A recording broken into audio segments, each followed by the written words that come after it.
নমস্কার, কেমন আছেন আপনারা? আশা করি সবাই ভালো আছেন। শুভলিপির ব্লগ থেকে আপনাদের স্বাগত জানাই। গত এক মাস ধরে টানা বৃষ্টি হচ্ছে। বৃষ্টির যেন কোনো খামতি নেই। আর এই বৃষ্টি মানেই কিন্তু রাত্রেবেলা একটু স্পাইসি রান্না না খেলে কি হয় বলুন? তাই বেশ কয়েকবার কিন্তু খিচুড়ি করেছি আর বিভিন্ন রকম চিকেনের আমরা আইটেম করেছি। আজকে ভাবলাম বাইরে ঝমঝম করে বৃষ্টি হচ্ছে, তাই কি রান্না করা যাক। তাই কিছুটা পনির কিন্তু আমার ফ্রিজে ছিল, তাই এই 400 গ্রাম মতন ওজন হবে। তাই পনিরটা বের করে নিয়ে আজকে আমি করব পোস্ত পনির। এই পনিরটা দেখেছেন ফ্রিজে একেবারে শক্ত হয়ে গিয়েছে, তাই আমি সেটাকে বের করে নিয়ে এই লম্বা লম্বা করে কেটে নিচ্ছি। আবার আড়াআড়ি করেও কেটে নেবো, একটু বেশ চৌকো চৌকো করে পিস পিস করে কেটে নেবো। আর পনিরটা খেতে কিন্তু আমাদের বাড়ির ছেলেমেয়েরা সবাই খুব ভালোবাসে। আর পনিরের যে আইটেমই আমি করি না কেন, বিভিন্ন রকমভাবে পনিরটাকে রান্না করি, ওরা সবটাকেই ভালোবাসে। আর পনির তো মাছের থেকে যেন ওদের পনির, ডিম এগুলো ওদের খুব প্রিয়, মাংস। তাই পনিরটাকে নিয়ে কেটে নিয়ে তারপর আমি একটা মিক্সার মেশিনে প্রায় কিছুটা 2 চামচ মতন এখানে কাজু বাদাম নিয়েছি, আর 3-4 চামচ মতন এখানে পোস্ত নিয়েছি। ওটাকে একটু ভিজে রেখে দেবো, দিয়ে তারপর ওটাকে কিন্তু পেস্ট করে নেবো। আর সেই সময়ে আমি এদিকে এই পনিরটাকে একটু নুন হলুদ মাখিয়ে নিচ্ছি, নিয়ে অল্প একটু সাদা তেলে এটাকে ভেজে নেবো। এখানে এই সরষের তেলেও আমি এখানে নিচ্ছি ভেজে নেওয়ার জন্য। দেখেছেন তো, বেশি কড়া করে নেওয়ার দরকার নেই। সাদা তেল হোক বা সরষের তেল হোক, অল্প একটু ভেজে নিলে কিন্তু পনিরের কাঁচা গন্ধটা চলে যায়।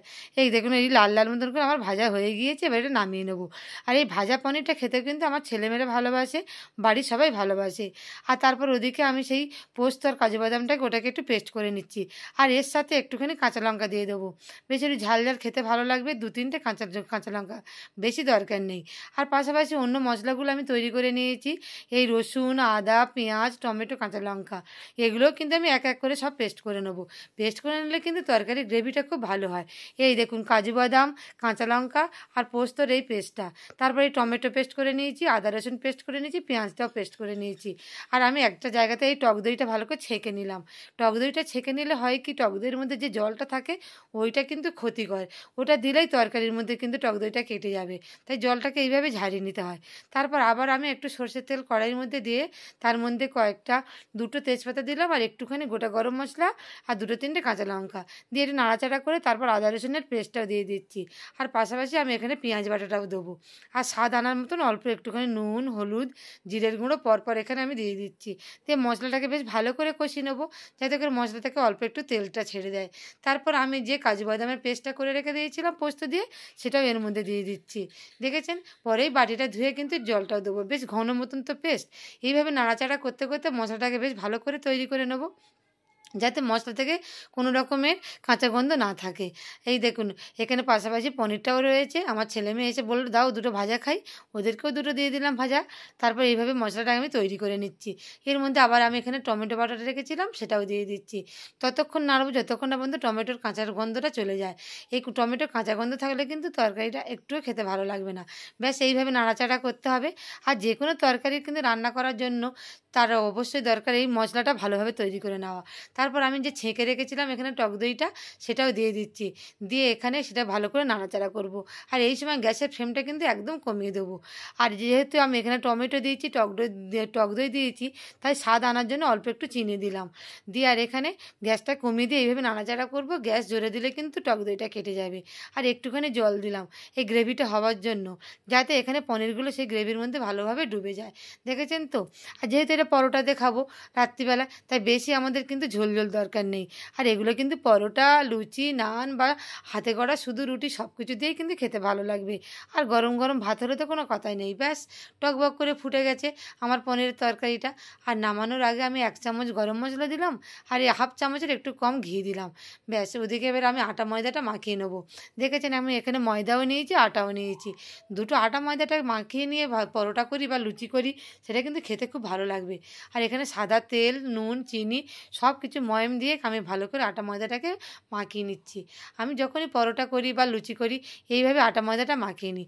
আর অল্প অল্প করে জল দিয়ে কিন্তু এটাকে মাখাতে হবে।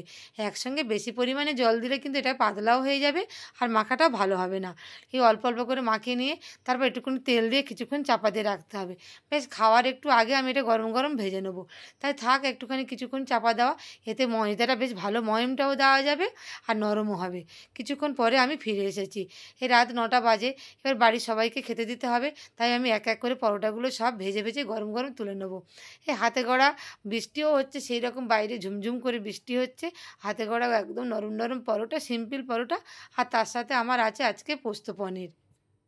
আর এই বৃষ্টির রাতে আপনারা কে কোথা থেকে এই ভিডিওটা দেখছেন, আর আপনারা কে কী রান্না করলেন, অবশ্যই কিন্তু কমেন্ট করে জানাবেন।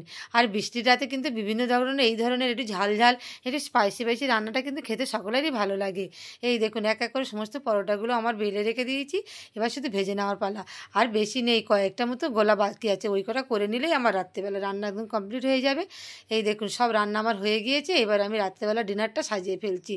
এই পনির পোস্ত আর একদম পরোটা, বাড়ির সবাই মিলে একসাথে জমিয়ে রাত্রেবেলা এইভাবে আমাদের খাওয়া দাওয়া হয়।